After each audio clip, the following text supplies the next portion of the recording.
What's up, guys? Diego from SCN. I want to talk about UFC 241. I'm doing 3 separate videos covering the 3 big fights of the night, so definitely stay tuned to those other videos as well. This is the first one about Yoel Romero versus Paulo Costa, and it was just a phenomenal fight. Like, coming into this fight, this was easily going to be, if there wasn't for Nate Diaz versus Anthony Pettis, and this was going to be the people's main event, because you have two guys that just throw monstrous bombs, who are physical specimens, and are arguably, the best two guys in the middleweight division, except for Robert Whittaker and, of course, Israel Adesanya. I think Yoel Romero has proven time and time again that he is absolutely on that level. I think he actually beat Robert Whittaker in the second fight, so I think he's right there. He's right there. Literally, with a win right here, he pretty much would have been undeniable for another title fight, because, like I said, the Robert Whittaker fight ended in controversy. A lot of people think it was a robbery. And really, if Israel Adesanya ends up winning the fight against Robert Whittaker, then it's just a perfect matchup. It would have been a phenomenal matchup to see. So, regardless, Yoel Romero, he is still right there. Paulo Costa, of course, an up-and-coming guy. This was his first, really huge win. So, this is definitely something that could propel him moving forward. I don't know exactly what they're going to do with him now, because I don't know. Like Dana White said, he could have gone either way, but I don't really agree with that. And my friend Marco, shout out to him, he said that in his opinion this was actually Ross Pearson versus Diego Sanchez levels of robbery. I don't think it's anywhere near that, because honestly, that was the biggest robbery I've ever seen in my fucking life. And it doesn't matter what sport it is, that was by far the biggest robbery I've ever seen.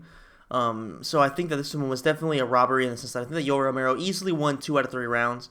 And I think that he definitely deserved to get the win. I don't know how it's possible that Paulo Costa won, but I guess in some ways you can see it. Maybe they could have given him a round, maybe 2, but I just don't see it, to be honest with you. I don't know how all 3 judges gave him the win. So I don't know. Was it a split decision? I'm having a blank. I can't remember if it was a split decision or not, but I think it wasn't. But regardless, Paulo Costa, he put on one hell of a fight, and so did Yoel Romero. So easily one of the best fights I've seen over the past, a few years, for sure. It's definitely a fight of the year contender. I don't know if it's the best one, but it's definitely up there. The Stipe fight was obviously really good too, so we'll see about who won fight of the night. I'm pretty sure it was that one. I probably should have checked this stuff, but I always forget, so it is what it is. Regardless, just a great performance from both guys, and I think that the biggest thing here is that Yoel Romero, he could have gone to his wrestling more, but for some reason, I don't know what it is exactly, but he just can't hold people down. It doesn't matter what it is. It doesn't matter who it is, really. Once he can take you down, and you're just not going to do much about it, and if you try to take him down, he's going to get right back up, but once the fight gets to the ground, it doesn't stay there. It doesn't matter if he's in the offensive position or a defensive position.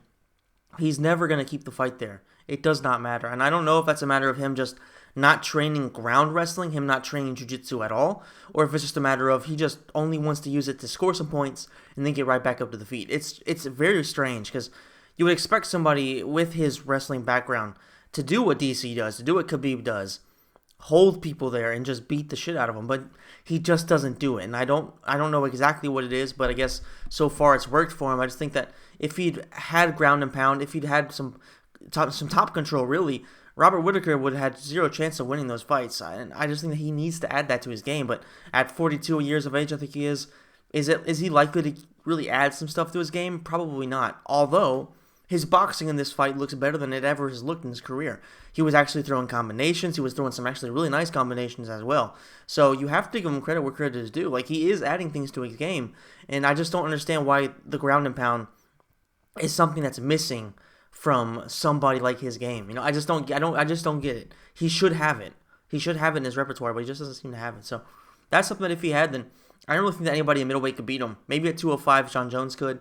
Maybe somebody there just because of the size could possibly beat him, but at 185, I think that if he had a ground and pound, that would just be 0 contest. He would be easily the best fighter in that weight class by far. So he needs to work on that. But Paulo Costa, I think that if he moves forward, you have to give him credit for at least one thing, aka he took some insane amount of bombs from Yoel Romero. And usually, if Romero hits you with any of those shots, you're gonna go to sleep. We saw what he did to Rockhold. We saw what he did to Weidman. We saw what he did to pretty much anybody who takes any kind of shot like that. And they all end up in the same inevitable position, except for Robert Whittaker, who realistically was really close to being finished as well, but still he survived. So credit to Robert Whittaker. But still, usually when Romero touches you like that, there is zero chance of you surviving. But somehow Borrachinha, or the formerly known Borrachinha, he just continuously was able to survive, and even if he was extremely tired, he was still able to go through it.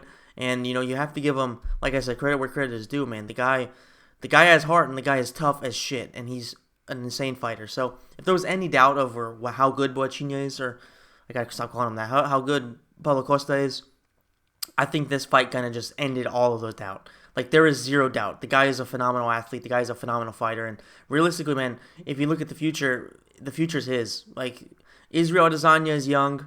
Robert Whittaker, he's definitely not. He's what, 28, 29, something like that. So I think, if I'm not mistaken.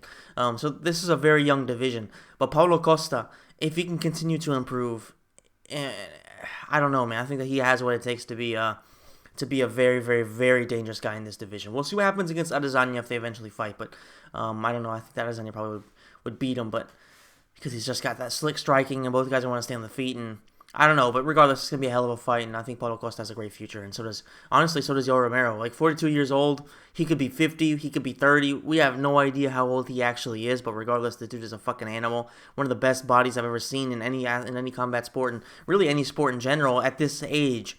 And for him to be able to continue to compete at such a high level and actually get gassed out later than Paulo Costa is just insane.